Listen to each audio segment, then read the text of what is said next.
What's up, guys? It's Kasdan, Kramer's younger brother. And as Kramer has said before, so I want to say right now, I never want to trick anybody. I think that trickery costs you who you are to get what you want. And so I'm going to be completely upfront about my purpose for this video. My purpose for this video, my goal is that you would consider this bow right here. Now consider, not buy, because I know this bow is not for everyone, but I do think it is for quite a few archers. And the reason I think it's for quite a few archers is better understood by knowing where this bow came from. And the first place that this bow came from is a place of rebellion. I am not supposed to be making this video.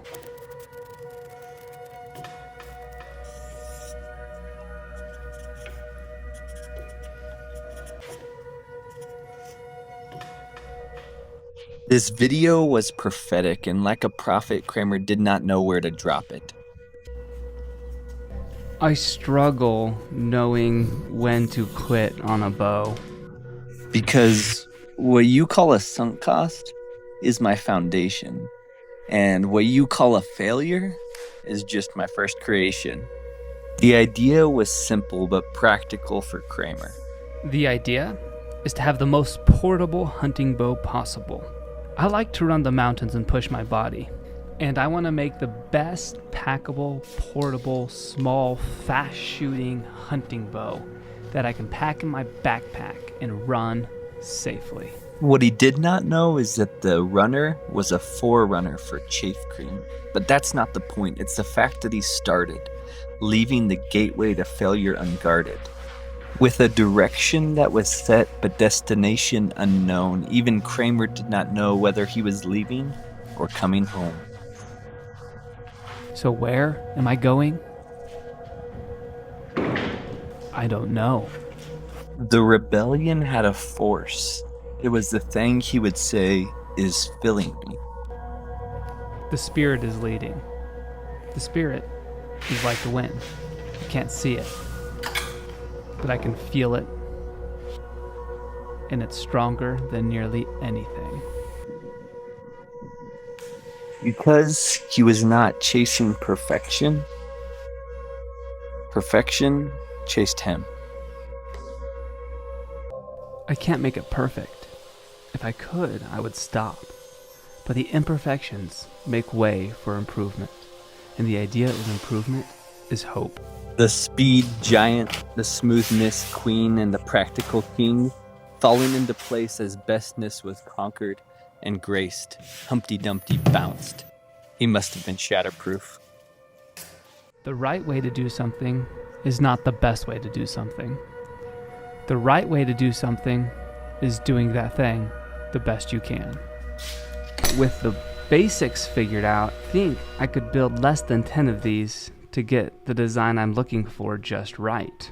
And that's my excuse for making this bow, because I'm not supposed to be making this bow. But to use the justification that it will be for business and I can sell a version of this someday has given me the peace of mind to spend a few days building the bow and a few more editing this. What was less than 10 turned into hundreds, in a few days, a year.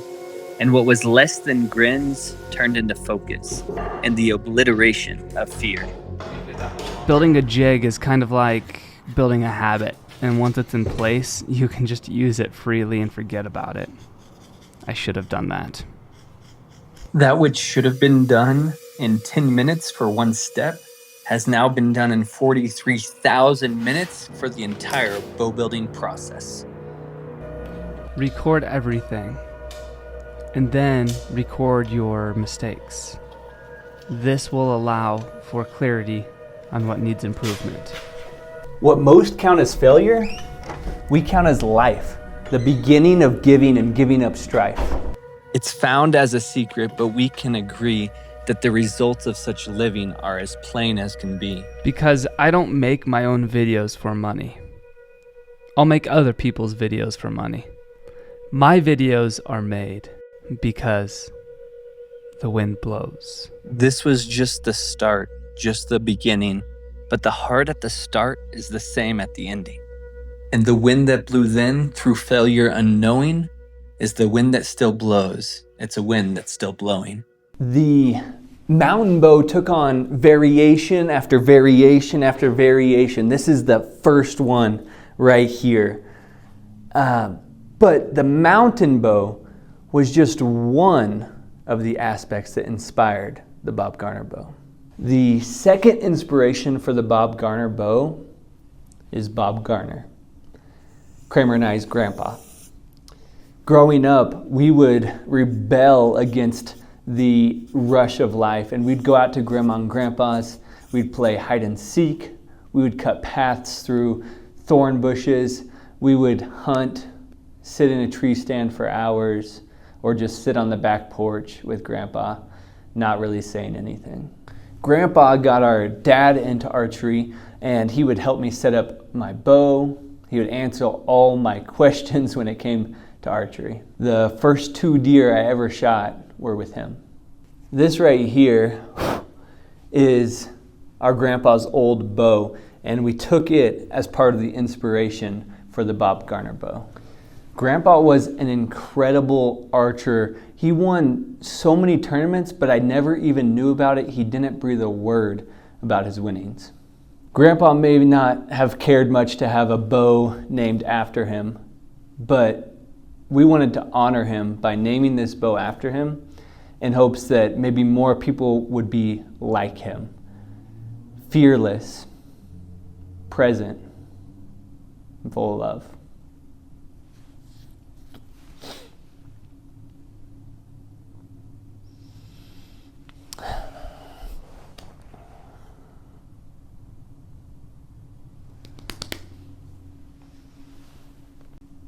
The third inspiration for this bow you have probably heard of. Kramer reviewed this bow 4 years ago, and now that video has over 1 million views. If you just want a new bow or a cheap bow like $119, ridiculously cheap, goodness, this bow may be for you. Today we are reviewing the Black Hunter Recurve bow.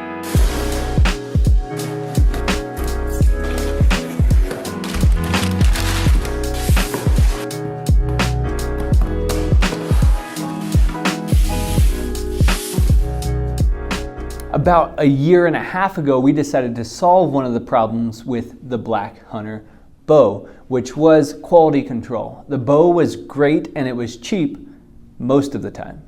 So sometimes it would not have great quality or quality control. So draw weight might be off, tiller might be off, poor bowstring that come with the bow, all of that stuff. So we decided to solve that problem by inspecting the bows, upgrading all the accessories, and then reselling it.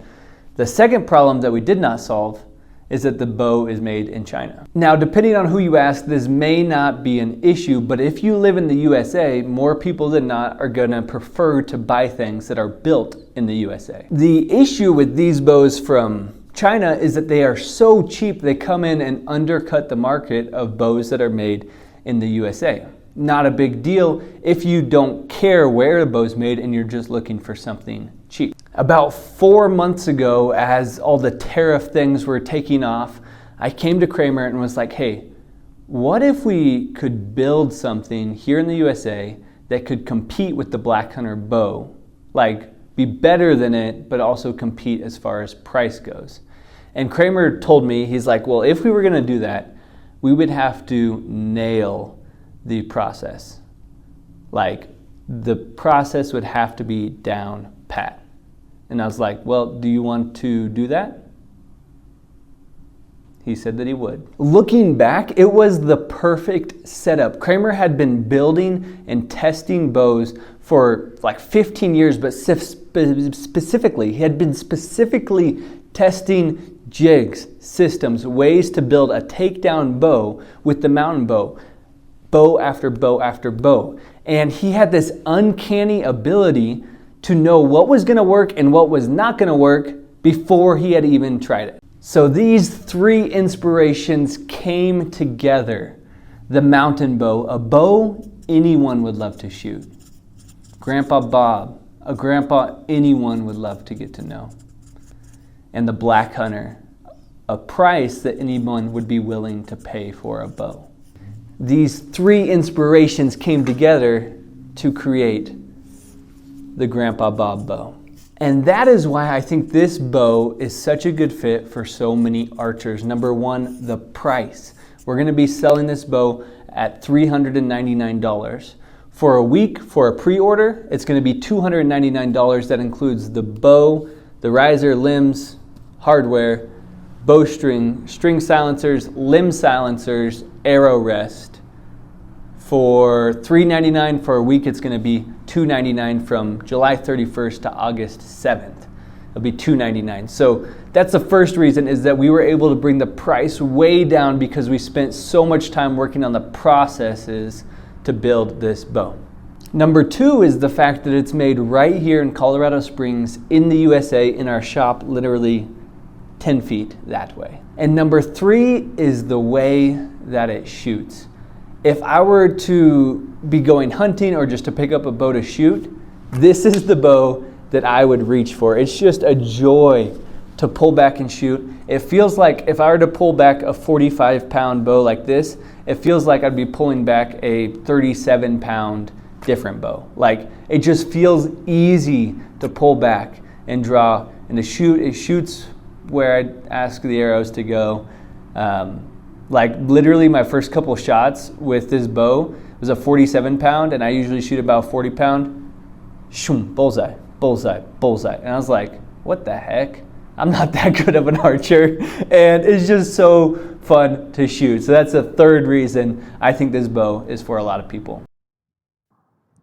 If you would like to buy, no, not buy, if you'd like to consider this bow, then check out the link in the description. You can get more information on it. Thank you so much for watching this video. Stay shatterproof and be just like Grandpa Bob.